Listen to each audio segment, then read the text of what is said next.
Can you see the D12 page? Yeah, I can see it. Thank you. Okay, awesome. So, welcome to week 4. This week we're going to be talking about persistent UI state. And this is in, I guess, the material that you would need to be able to complete assignment 2. I already saw some submissions, and that's great. For grading, I am more than halfway done. You should, most of us, or half of the people, half of the students should already see their grades. I am I try to be generous on the grading. I know it's hard. So don't get discouraged if you know you can't get it to work and are struggling in certain areas. You're still gonna get credit for assignments that you turn in. The only time you will get a 0 is first if I see like there's straight up plagiarism, then like I definitely give you a 0. On the other 0, it's if I can't get your app running and I don't see anything at all, like, and I've tried hard to get your app, and I can't see any files or the files that you are missing, that's when you would get your points docked. But let's say you got your app running, like you already got 5 points there. Okay, as long as you get it up and running, 5 whole points. And it's based on a 10-point scale. So like, and then based on the features that I ask, I give like 1 point for this feature, another point for that feature, or minus points for features that are missing. But in general, you'll get most of the points as long as you have something running. Um, the other thing that I've noticed is that not everybody turned in their video, and that's okay. For the first assignment, that's okay. I wasn't very clear on the instructions, but this assignment too has the instructions to be able to have you grade or sorry, record your video. The other thing that I kept on seeing even after explained it was the packages that were created were an example or my application instead of using the edu.arizona.info. Your username and the name of the app. But I would like to see that change for the second application. So please do keep that in mind. And then so that's for the first assignment, the things that I saw. Uh, for the majority part, almost everybody was getting in like in the above the or in the 90s. So I didn't see anybody lower than the 90s. So that's really good. And I'm happy to see that. Now, if you're really struggling, I did get a few messages or emails from students. Go ahead and set an appointment with me. I'm more than happy to meet. I've been meeting with a few of you already, and as you probably know that like I help you out. So even help you troubleshoot things like that after you try several things. And I've emailed you back and forth, and they're not like we set up a quick meeting, 15 minutes, sometimes 20 minutes. Like I'm here for you guys. I'm here as a resource to help you out. Um, so just keep that in mind. Even if it's, you don't have to stay after class, even if it's a random time. I'm mostly available in the early mornings, in the evenings, nighttime too, and on the weekends. So the weekends mostly, that's when I'm available. So don't feel like you're alone. You're not alone. There's people struggling as well, and I'm here to help out. Okay? So just wanted to clarify that. Um, the other thing, so I'm going to talk about the things that we're going to do this week. So this week we're going to continue to work on assignment 2. We're going to look into persisting user interfaces and ignore these links. Were from last year, but we do have a week 4, and that is not due today. It's due in a week from today. So do ignore that. Oh, it's available today. Just kidding. That's correct. That's right. And it has a due date of in a week from today. And that should be at 11. Just update that now. All right, so assignment 2 instructions are here. I will go over them. I did add them in the persistent UI uh, slides. I went ahead and cleared them up a little bit and created the slides at the end, and I'll show you where that is at. That way you can keep like a checklist of the things to look out for, the things that are required. It's just a little more clear than what it is on the actual assignment instructions. Now, we have a GeoQuiz Chapter 4, so if you're following the book, this is Chapter 4, GeoQuiz, and I know I got some questions on not being able to open GeoQuiz, or GeoQuiz is not working for me. When you do upgrade to the Gradle, I believe it was 8.5 or 8.15, something like that. Don't pick the 9. The 9 won't get it to work, so 8.5, okay? And then when you click that, then ignore the other pop-up that says the update. So, and then that'll help you get the GeoQuiz running. Okay. Any questions there? So assignment 2 is due a week from today. Again, you get this next week to implement part 2 of that assignment, and that's the persistent UI. If there are no questions, I will go ahead and start on the lecture. So I'm gonna go ahead and turn off my video for a little bit. Okay, just to save data or bandwidth here, since sometimes it's choppy. All right, so what we're gonna do is I'm gonna go through the lecture slides, and I've added some more information in there. Like I mentioned at the end, you'll see how I go over the app and assignment 2. After that, I'm gonna cover a little bit of the geo quiz, but then I do want to focus on assignment 2 sample that I have. Is this the right one? Yeah, this is mine. Okay, so this is how it grades. I just wanted to make sure that I wasn't showing somebody's work in here. Okay. Okay, so let me get started here.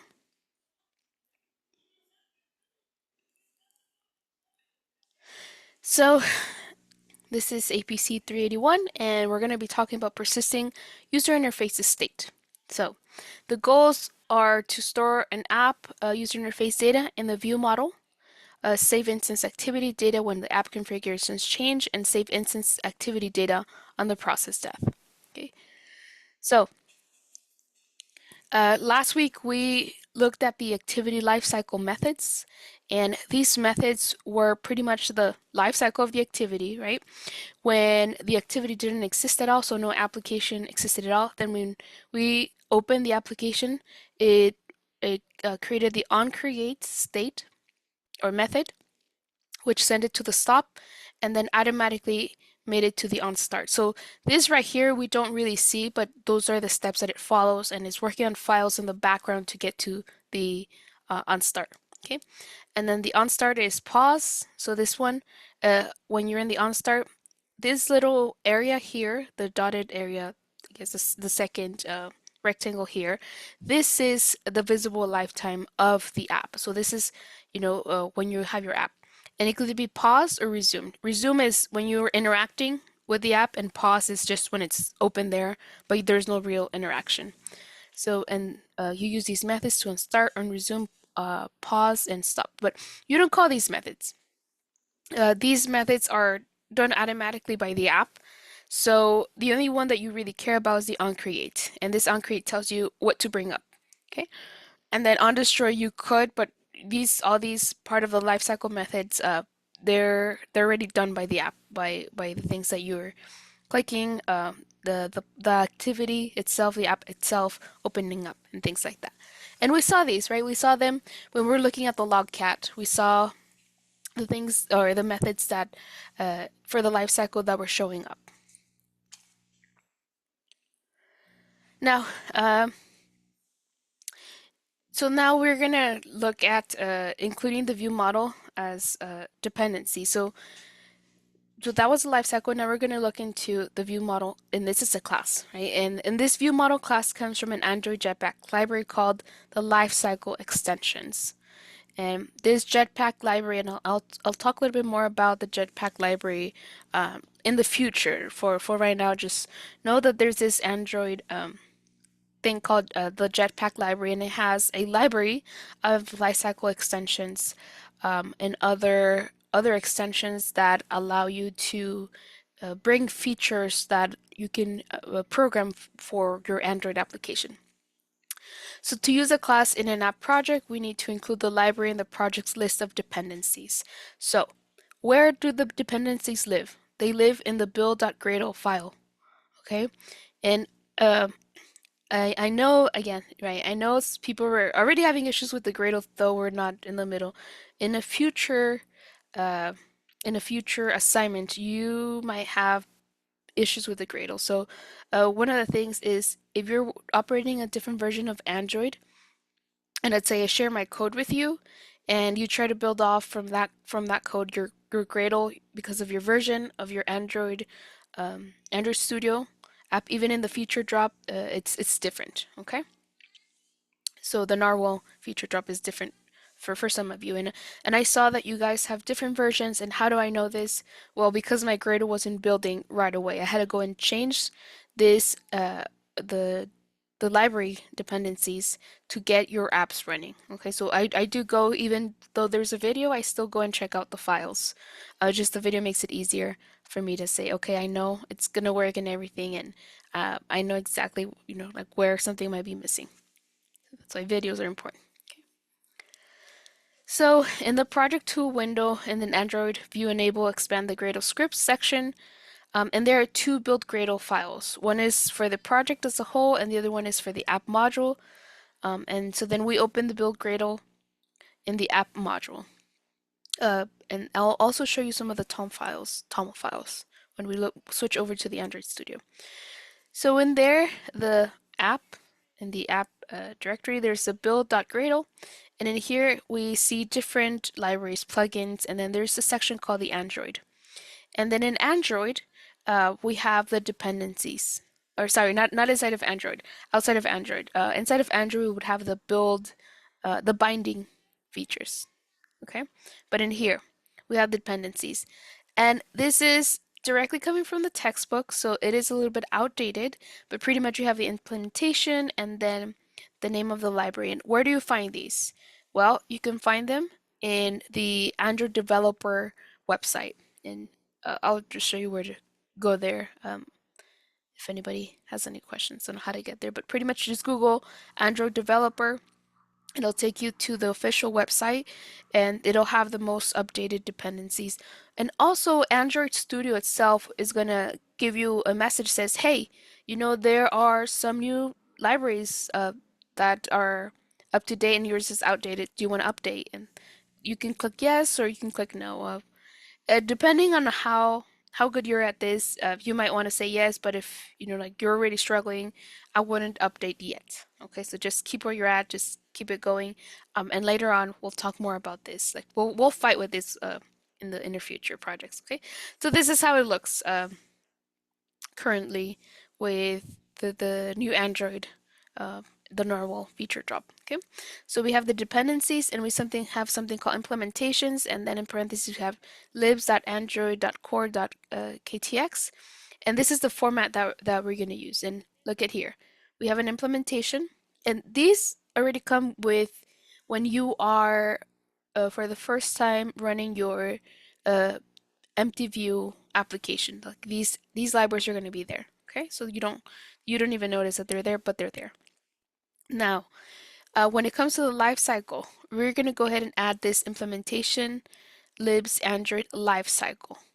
Okay, and this just is saying it's in the library. It's in Android X.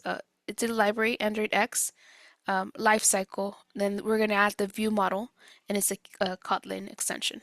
Okay, so the view model is what we care. So lifecycle view model, and then the other thing is the activity. But I think that one we already had before, but if not, it's there. Now, some of us, it might not work like this, and it might throw a lot of errors. Well, the other way that you can do it, and these mean the same thing, exactly the same thing. So I just, commented one and the other to show you, but they do exactly the same thing. The only difference is that this whole extension, right, or this library file where we can find it is from the official website. So this is the version 2.9.3 and the other one is 1.10.1. For here, we specify these versions in a different file.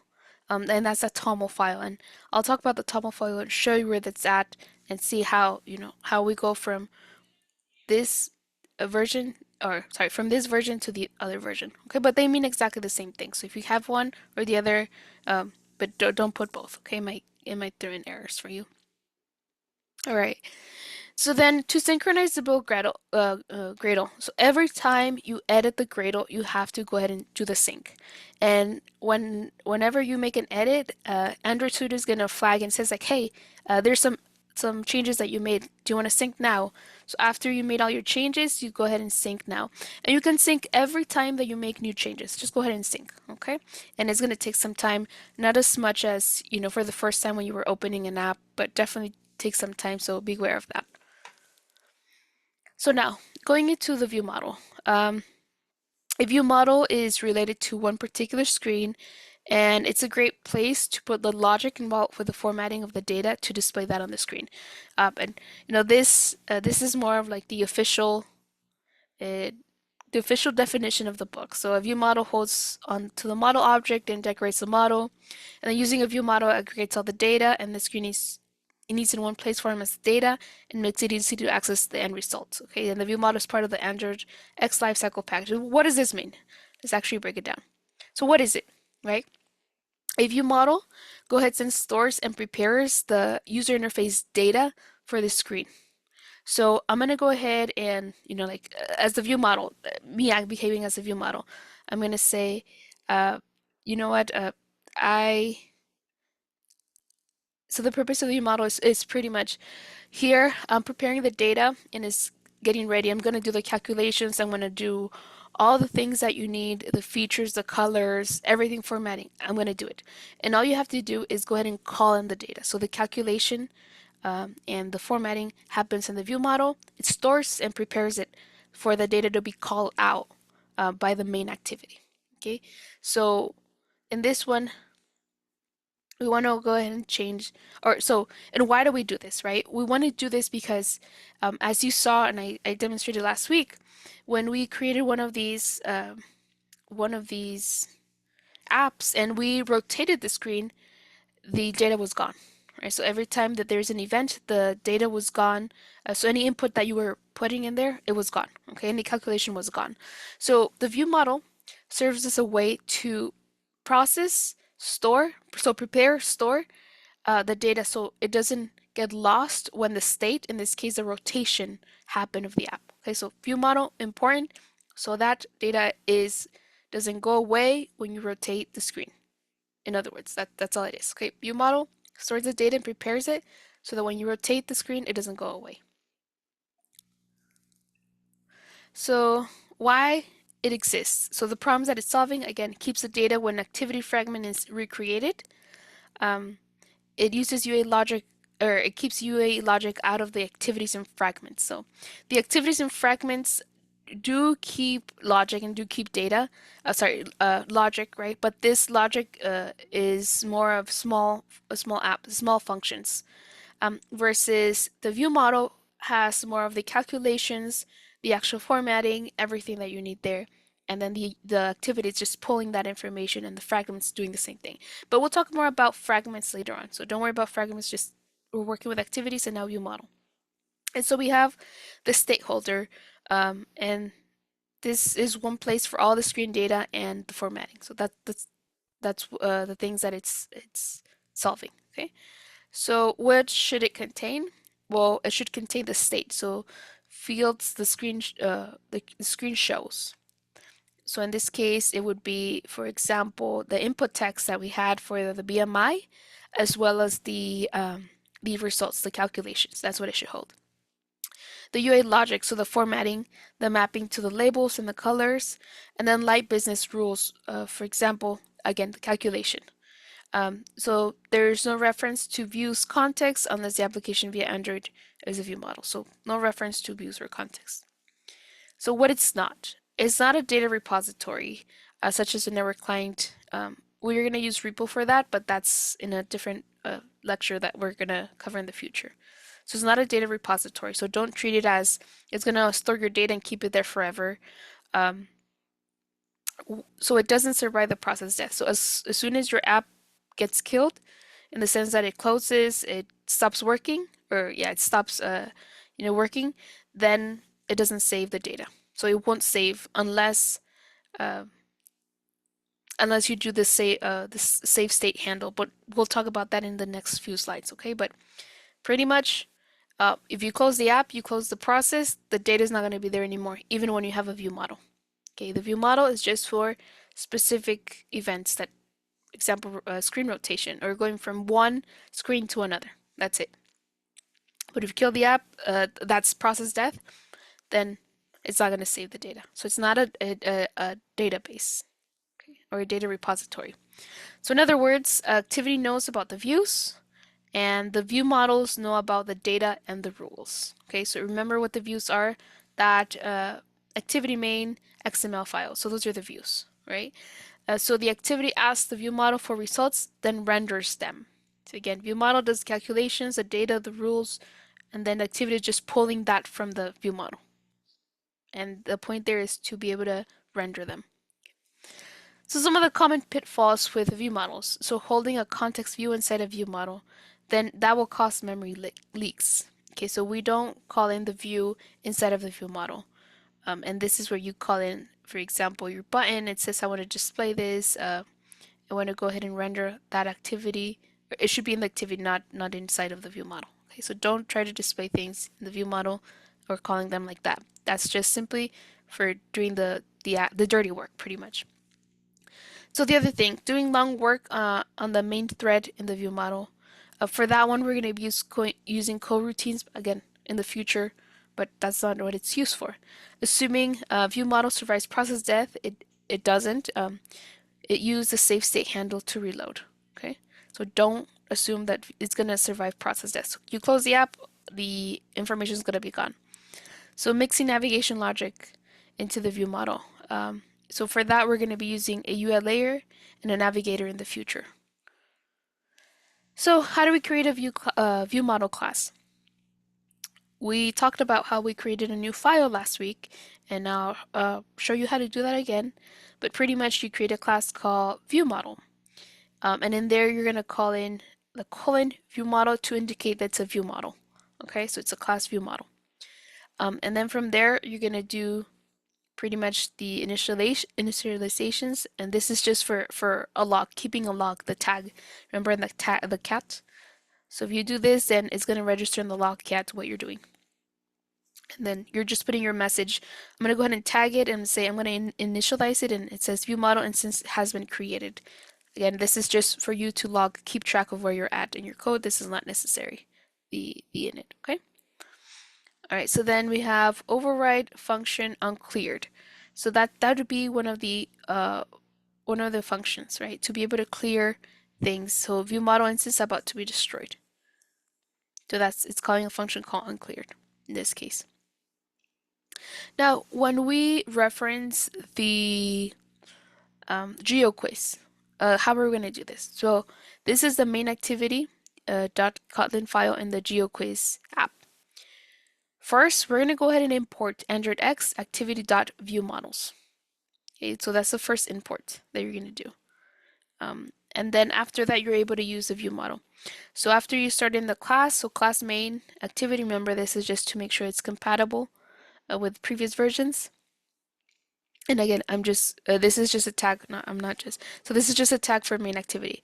So after you do the compatibility, you open and you say, I'm going to use this variable. I'm going to declare it later, but I might use it now. So activity main binding. Again, you do have to have that binding edited in the, and I talked about this last week, in the Gradle file to be able to use binding. Okay, and then we have a private value, in this case, a quiz view model, and then quiz view model by models. Okay, so this is just to be able to use that view model, and this is what you're calling inside of your main activity. So we have then the main activity and quiz view model across rotations. So that is, before rotation, you just had the main activity and the quiz view model. During rotation, you have the quiz view model taking care of what's going on. So this is where it's displaying, it's making sure that the data is being consistent in there, in the input fields and the output fields as well. And then after rotation, then you have a new main activity, and then this is the quiz view model in this case for the GeoQuiz. So the quiz view model scope to the main activity, how does that happen? Well, we have the main activity called the undestroyed. or yeah, it was called. So then it determines is the activity finishing. If no, then it's going to ahead and say, I'm going to go ahead and keep the information inside of the view model. If it's yes, then I'm going to go ahead and destroy the view model. So depending on what this method does, whether the activity is going to be terminated, if yes, just destroy everything. If no, go ahead and store the information and make sure it stays in memory. So here's more on the quiz view model. So in this case, we're gonna go ahead and, or you'll see here that we have the private question test bank or question bank, and this was just a list of all the things, right? So before it was in the activities, or it was just in a simple class. Now we're gonna have it in the view model. The type of class is a view model class. Okay, and this is just to keep everything again, the logic inside of there. Um, so then more on this, right? We have the current question answer. This is a Boolean type. Get the question bank, if it's the current or the current index, and then spit out the answer. Um, and that is whether it's true or false. And then get the current question text, and this is just an integer here. And then the function to move to next. That would be when you press the next button. So then in here we have the function onCreate, and remember this is pretty much the only one that that you're calling it for now. So you're not doing the pause or the stop or the destroy for now. You're just doing the onCreate. Later on, you will do the destroy, but not for this chapter, not for this assignment. So you have an onCreate save instance state. Okay, so we're gonna talk about this a little bit more in the next few slides, but not yet. But so you pretty much have your binding and you bind. So let me stop here for a little bit and talk about binding, right? So I did get a question of why is binding important, right? When we were doing that button, why not just do the set on click listener and you don't need the binding? Well, when you use the binding, it makes your code cleaner and it makes it safer. So instead of going casting like we did before, we could just call in the binding, and it says let's go ahead and bind the activity, the main activity, uh, a Kotlin file with the main activity XML file. So it's going to go ahead and put them together, right? So anything that you call from the activity XML file, it should appear fine on the main activity Kotlin file. Okay, so this is your programming or your actual logic, or yeah, when you're calling in the parameters, you're calling in not the parameters, the edits, the buttons, the text edits, and the text views. Okay, so that's why we use binding dot true button, and then we can go ahead and use whatever we need. In this case, set on click listener, so that when a button is pressed, then we're gonna check the answer. That's a function. And same thing, right? So that's why we need binding. So binding is important for that reason. It's not just a button, but more than a button, and it keeps things tidy, needy, so that you're not casting and calling here and there. It gets very complicated, and this allows us to make it seamless, a little bit seamless, and where we could just call in the stuff that we need in here. Okay, but in here we're just finding the buttons, calling in the functions that we need, and it says check answer for true as a true button, and check answer false for the false button. And then the next question is just pretty much to move to the next. So in the quiz view model, and we had the move to next here. So the function would pretty much take the current index and then add 1. Okay, so that's how you would be able to move on to the next question. And then we would call in the function update question. And what was the private function update question? Well, in this case, it will take the text ID and call in the quiz view model, get the current text question, and the text, and then yeah, and then use binding to get the question text and set that text question, pretty much setting in the next question, updating the question in here.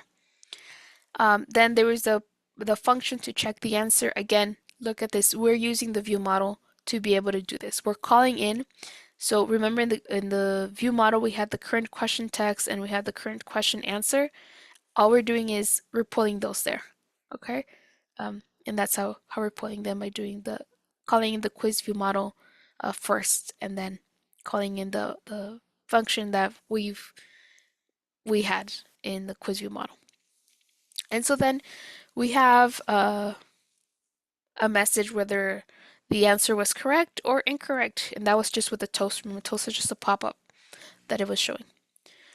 So that's a little bit explaining the code on the GeoQuiz. Now let's moving on to saving data across process depth. So I mentioned that rotation, right? So that when we were doing the view model, if you were to rotate the app, uh, it would keep the data. But if you were to destroy the app, so close the app on its own, the process, then the data would go away. So how do we do that? Well, first, rotation isn't the only way activities are destroyed. So Android may actually kill your app's processes if the system needs memory. So if there's another app that's taking a lot of memory and you didn't fully close your app, right, but you have it running in the background maybe, then we'll go ahead and destroy it because it needs the memory. If there is so the first thing it's going to go ahead and destroy are the processes that are in the back. So if there's any background processes that it doesn't really need for right now, then it's going to go ahead and destroy those first. But then if it needs more memory, then it's going to go ahead and destroy the apps that you have open but not interacting with. So that's one way where activities can actually get destroyed. So each app runs its own processes. If the user leaves for a while, then the OS may reclaim memory by killing that process. And so when the process dies, all objects in memory are gone, including your view model. So again, the process dies, everything, all the objects in memory are gone, and this includes the view model. But the view model survives so the view model survives rotation, but it does not survive process death. That's something I mentioned, but again, remember that. So to keep small pieces of UI like inputs, IDs, flags, we use a saved state handle or on save instance state. Okay, so these are the two things that we can go ahead and call. So save state handle or on save instance state.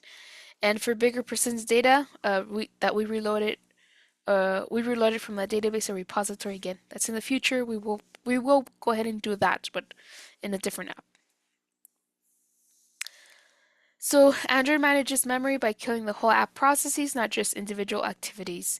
So low priority processes like apps in the background get removed first, and when the process is destroyed, everything in memory is gone, activities, fragments, as well as view models. And that's why we can rely on the view model alone for the process death. So how to survive process death? As I mentioned, we use the save state handle for small user interface state like the text field or the flags. So if you don't want your data to be gone even after you close the app, then we use the save state handle. And we use the local database, room, or we're actually going to use room SQLite for the bigger long-term data, get it covered in the future module, and reload data from a repository when the process restarts. So then we have the save instance state. And this is data that the operating system keeps temporarily outside of the activity. So it can be stored after the activity process is destroyed. So this save instance or saved instance state does not live inside of the activity, but rather outside. And you can save and restore values by using the save state handle using a view model. Inside a view model. Okay, so a save state handle works like a key value map, such as the weight, which is 150, and it's assigned for small, simple data like numbers, strings, and flags. Nothing too big, so not a whole database, just small numbers, not big, long strings or paragraphs. So together with the view model, it helps survive rotation and process death. So we have saved state handle. Now, save state handle is not a requirement for the assignment 2, but I do want you to know that it's there, and that's one of the quick solutions for the view model. So that's how you would make sure that even after your app gets destroyed, that your data is going to be there. Okay, so the save state handle. And I think, no, okay. All right. So then looking into the code, right? So in here we have a private variable, and this one is the current index. So we want to make sure that when we close the app and we open it up, we open to whatever question we left off. So in this case, we get, we use the getter, so get the save state handle dot get and then the current index. And then we set the value as well as save state handle. So this is just, again, small numbers like integers, or in this case, index, okay, the key. So that's how you would use it. So you won't really store all the data like the true and false, but rather just the index, the key that tell you where to start from or where you left off from. Okay. And so I think this is the same. Yeah, this is the same. Pretty much. And then the other ones wouldn't get that saved state handle because we don't really, as long as we have this, like the rest should be fine. We don't want to store all that information there. Okay, so how do we, oh, the same thing. We didn't have to do anything there. So this is just how, it would look for your main activity. Nothing really changed here other than, and this was there before. It was a save instance state. We were calling it, but weren't doing anything until we used this, the save state handle. Okay. All right, so then, it's on this one. Okay, so this is more on the code, so nothing else changed pretty much. Your main activity stayed the same. The only changes that you'd make is in the view model, the quiz view model. Now, view model versus the save instance state. The view model, so this is a summary. The view model keeps the user interface data during rotations and configuration changes. They're clear when the activity is finished and does not survive process death. So best for in-memory UI logic, formatted data state needed, or while activity is alive. Okay, so the next thing that we're going to see in assignment, because assignment 3 builds off on assignment 2, so be aware of that. We're going to see how what's going to happen when we change to another activity. So we're going to have 2 activities opening up, but that's something for later. So then we have the save instance state, or the save state handle, okay, which is pretty much the same thing. So data is serialized to the disk and it survives process death. So remember, this lives outside of the activity. So restore when the activity is created on onCreate bundle, and best for small simple data such as text fields, flags, or IDs. Not good for large or complex objects. For that one, we use the database instead. So any questions on view models or the save instance, oops, or the save instance state? So 2 differences, and all you have to do is pretty much call them in. Okay, the view model, make sure that we're making those changes in the Gradle so that we can use that library. All right, so then, if there's no questions, I will move on to the BMI assignment. So for this one, a summary of what is this assignment, the purpose of this assignment. You're building a simple BMI calculator app. Okay, simple calculator app, and the user enters their weight in pounds and height in feet and inches, or just inches. It's up to you on this one. You get to decide. No penalty for just doing inches. No bonus points for doing feet and inches. Okay. Now, when you press the calculate app, then it computes the BMI using the following formula, and that is BMI is equal to 703 times the weight in pounds times the height in inches. So you do times 2 or squared. And I can show you maybe some logic on how to do squared, but you could just make sure that you do PEMDAS, put things in parentheses and do height in inches times the height in inches. The same thing, okay? And this one displays both the number and the category. So when you calculate it, it's going to give you the actual calculation and then the category, whether it's going to be underweight, normal, overweight, or obese. And the categories are, go to the assignment, it'll tell you where they're at, okay? So in the user interface, we also have 2 buttons. So we have first 2 inputs, right? Or 3 inputs depending on how you want to do it. if you want three, what I mean by three is the weight in pounds, the height in feet, and the height in inches. Or you could just do two, the weight in pounds and the height in feet. Or sorry, in inches. Okay. So then, and then so that's gonna be the inputs. The the text edits, or sorry, those are the text edits. The text views would be displaying the number, the actual calculation, and the category. And then we have three buttons. There is the calculate button, which does the calculation, right? When you press calculation, it does this. Then we have the clear button, and this empties the fields and the results. And then finally, a hard button, and this doesn't do anything for now. It's just a placeholder there. And again, this is part of what we're going to be doing for assignment 3. We're actually going to do the heart rate calculation as well. So why we use a view model? So normally when you rotate your phone, the activities are destroyed and recreated, meaning the input fields and results should be lost. But when we add a view model, this solves this by holding the data into the logic across the rotations. So in this assignment, the view model stores the weight, the height, the BMI, and what was calculated. It runs the calculation logic and hands back the results to the activity to display. So what should you have in your view model?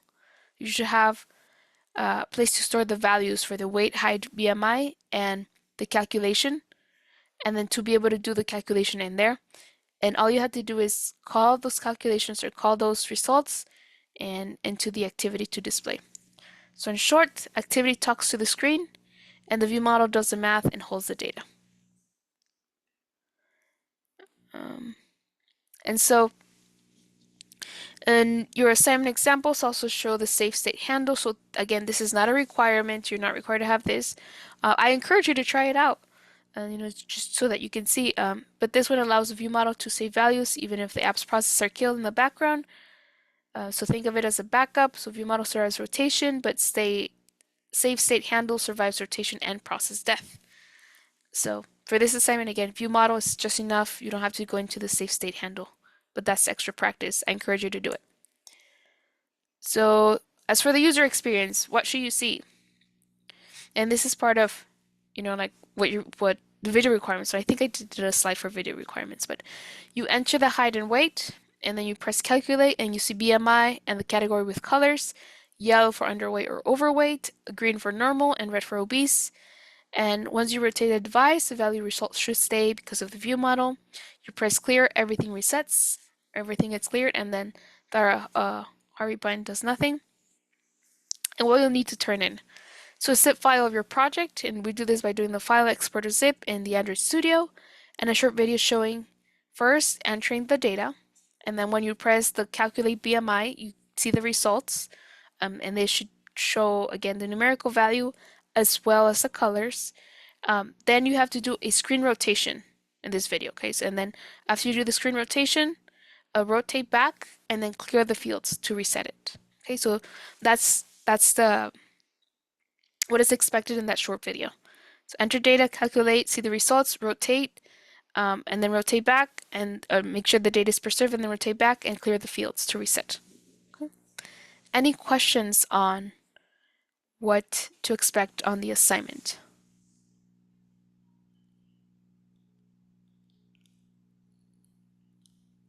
No? Okay. If there's no questions, I am going to end the slideshow and move on to Android Studio. All right, so what do we have here? I think I am just going to show you. So for anybody interested in running the geo quiz, right? This is how it looks. You pretty much, we added, so last week we had just a question and we had the questions in here. But this week we're adding that view model, okay? And in this view model, we have, so the safe state handle for just the index, right? The value where, what question we left off. And then the bank, the question bank. And then the some getters to be able to get the answer, and then to get the text as well. So the question ID or the question itself, and then a function to move to the next um, to the next question. And again, this is, the logic here. And then uncleared. So in this one, it was just an unclear to be able to reset everything. So in the main activity, look, see how empty this is. Or actually, it should be emptier, but it's okay. So in here, we were calling first the binding, then the view model. And when you do this, right, when you enter something like this, it's going to automatically import it here. Okay, so first the binding and then the view models. And if it doesn't, just hover over it and press import and it'll import it for you. So you don't have to try to figure out what to type in there. And then after here, we were just doing the binding for the buttons. Again, this is just a displaying and calling in some of the functions such as check answer. Okay. This is just displaying the button, and then when you click on the button, it should perform an action and then update the question, of course. And then we have simple functions to start, resume, pause, stop, and undestroy. But these ones we don't have to worry about now. This is just for pretty much the log function. Sorry, not the log function, the log cat, right? You see right here. Okay. If it's up here, down here. But you don't have to worry about those. So then you'd have to worry about, in this case, would be the update question and the check answer. Okay. So that's for the geo quiz. Now, let's go ahead and look at the BMI, and I think this is something that you might be more interested in. All right, so first, let me start with the build Gradle. So first, remember how to create a project. So you go into new project, go into empty views activity. Do not do empty activity because it's not going to give you enough to continue. And here, you have to put in, I don't know, BMI calculator, I don't know, BMI, whatever you want to call it. I'm just going to call it, in this case, I had to just BMI. Okay. Your package name, it's important that you do it here. I did see some of us that were changing the package name once it was already created. If you do that, make sure that you reformat the whole thing, not just go inside of the code and try to change it manually because there's a lot and it breaks and it's not it's not very pretty. So just make sure you do it from here, and you have to type it in yourself. Mine already creates it because it has it in memory, so it just saves it. Save your location. SDK 33 is fine, or 34. 34 is good too, and then make sure it's Kotlin, and then you click on finish.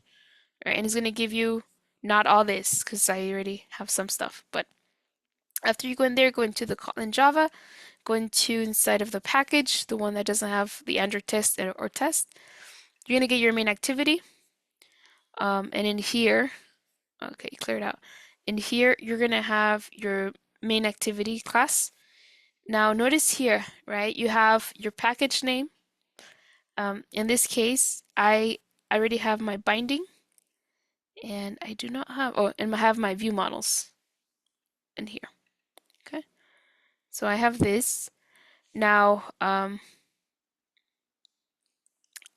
calling in bindings. Now you can go ahead and do casting, and that is fine. I'm not going to deduct points for that. I would encourage you to do binding though. It makes life simpler, just so you know. Okay, and then you like keep on going for the other things, calculating, doing the binding, um, doing other things. Okay, and then your buttons, sending all your click listeners, doing the display results in this case, and doing more. And then clearing out the button. Okay, so to clear that out the button, you can either do the binding. If you do, for example, right, you do the view model clear function, and then you call in binding, and then edit the text or the text field, edit text that you want to do text, and then you call in clear. Or you could just do something like this, okay? Just put in like empty quotes. It's the same thing. It's up to you, right?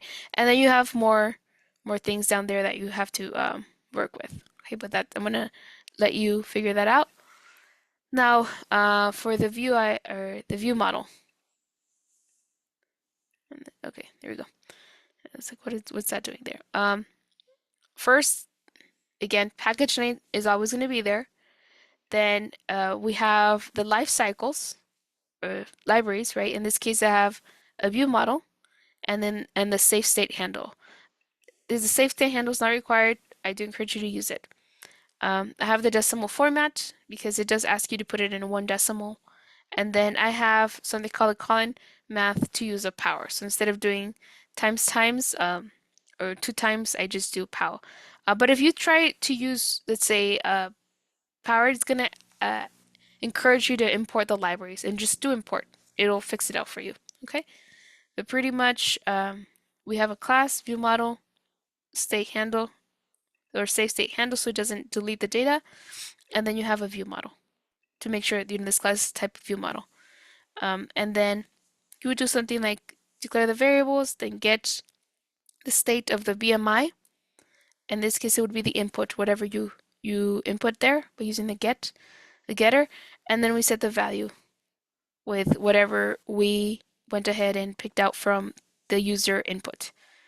Okay, so then we have another one which is what's calculated, and this one again, if it wasn't sorry, if it's been calculated or not. So in this is more for if you're gonna have to do the calculation of, whether you want to go into inches, or sorry, when you try to call the calculation function to calculate, has it already been calculated? Yes or no? Okay. Um, because remember with the view, once you already calculated, it could just go ahead and save what was already calculated, or it has to perform the calculation. It has to do more with like the screen rotation. So then you do more for each one of them. You're pretty much declaring, and then you have to do your calculation. So I want to talk a little bit about the calculation. So in here, so I have the weight, W, F, and feet, I in inches. You can name it whatever you want. It's up to you. I'm using a double, an int, and then I have the calculation here. So I did the weight times 703 divided by the total inches. So I want to make sure that I do the calculation of total inches before I put things in there.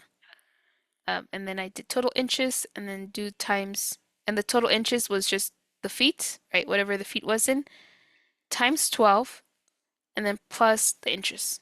And that's how you get total inches. And we did total inches, and then make sure times power to the second power.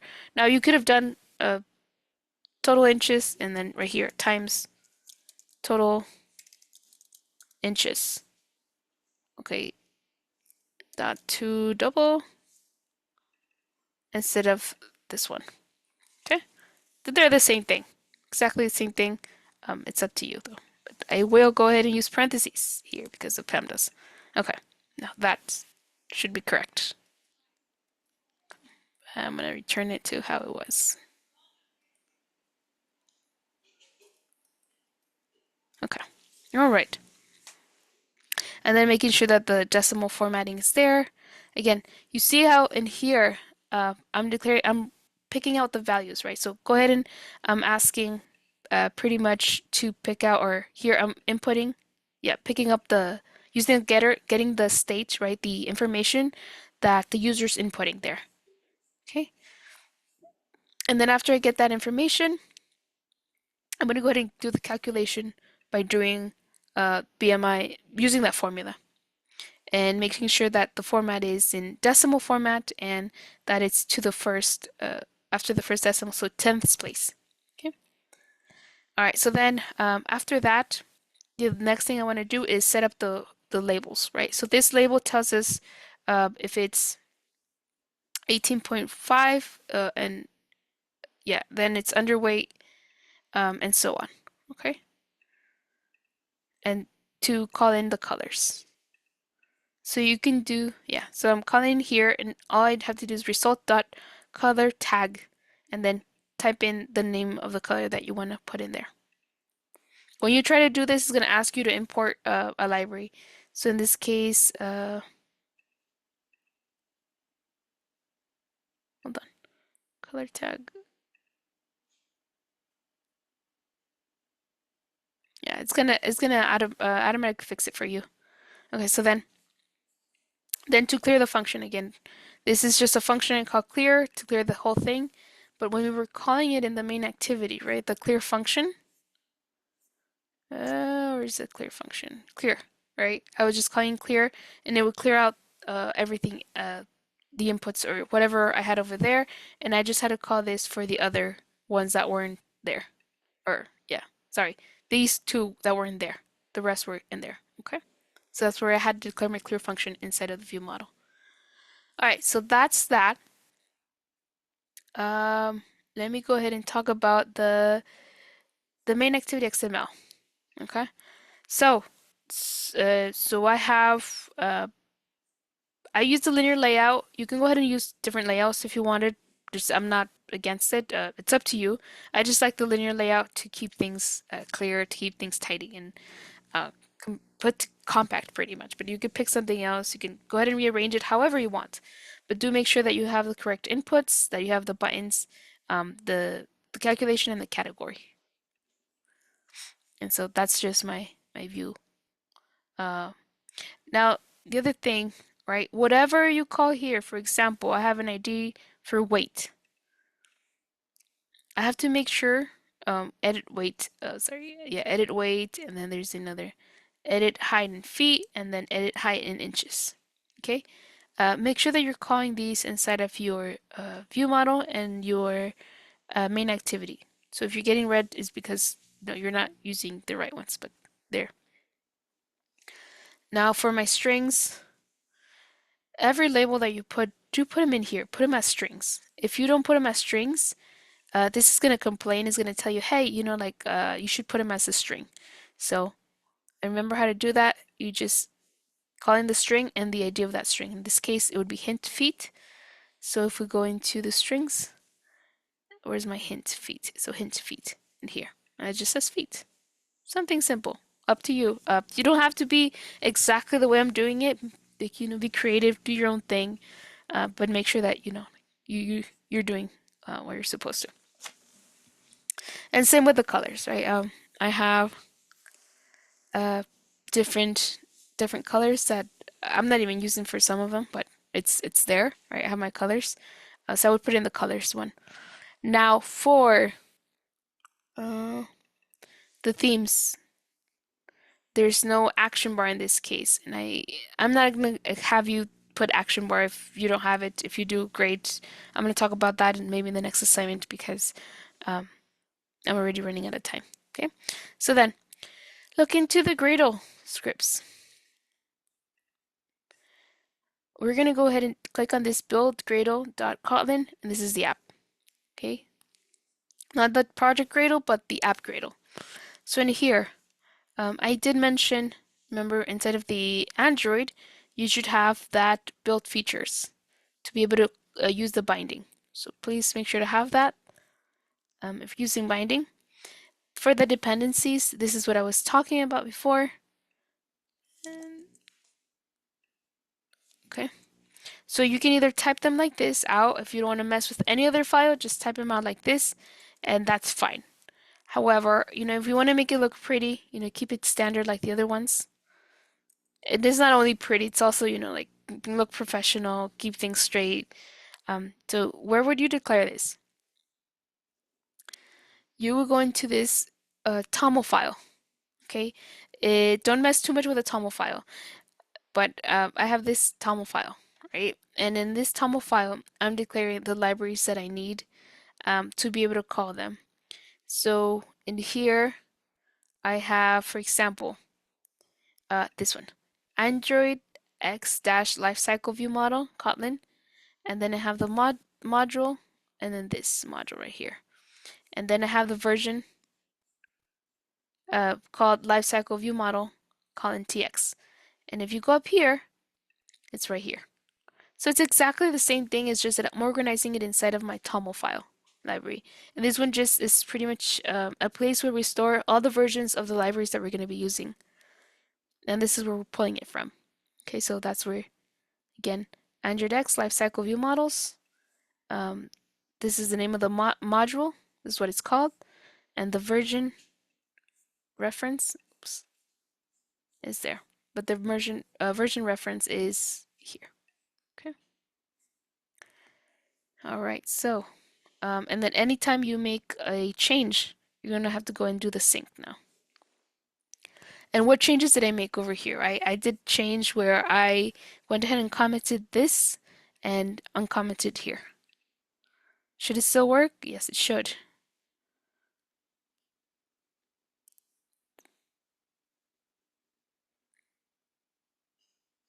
Okay, we're successful.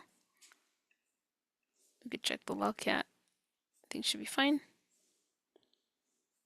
Cool. All right, so let's go ahead and run it. And I'm just gonna, I had to running it before so I could show you. I wanted to make sure that it was working. I think I did fix it. Okay. And all right, so this is the BMI calculator. Pounds, I'm gonna enter 135.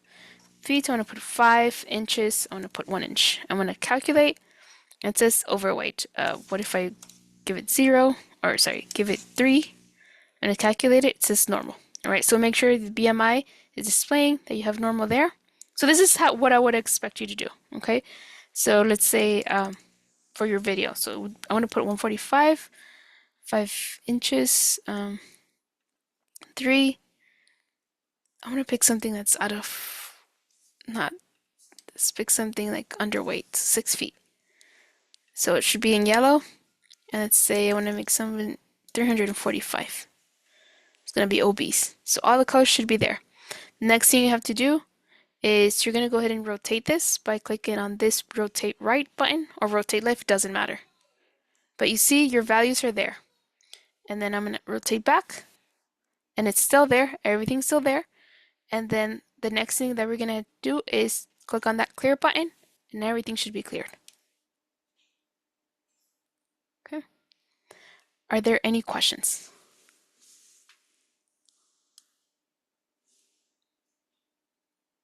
All right, there are no questions. I will stop the recording and leave the next few minutes for anybody that does have questions.